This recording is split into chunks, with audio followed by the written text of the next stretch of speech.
সুপ্রিয় দর্শক, আপনারা দেখতে পাচ্ছেন তেলের সংকটে বাংলাদেশ। পাম্পে কোনো তেল নাই, তবে কিছু মানুষ তারা ধারণা করতেছে পাম্পে তেল থাকা সত্ত্বেও পাম্পের লোকজন তেল দিচ্ছে না, সেটা আটকিয়ে রেখে পরবর্তীতে দাম বাড়ানোর একটা পায়তারা চলতেছে। আপনারা দেখতে পাচ্ছেন এটা হচ্ছে সোমাত্রা ফিলিং স্টেশন। এই ফিলিং স্টেশন থেকে প্রায় ইসিবি চত্বর পর্যন্ত একেবারে ফুল এইভাবে তেল নেওয়ার জন্য মানুষ দাঁড়িয়ে আছে।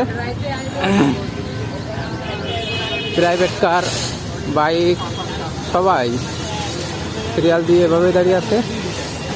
আপনারা দেখতে পাচ্ছেন পুরো তেল সংকটে আমাদের প্রিয় জন্মভূমি, প্রিয় মাতৃভূমি বাংলাদেশ।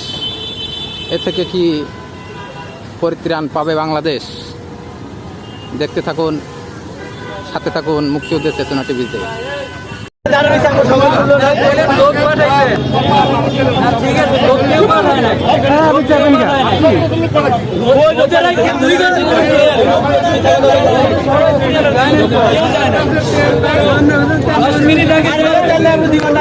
আমরা খানে দেখা আপনারা আম করে বুকাইবেন কি লেগা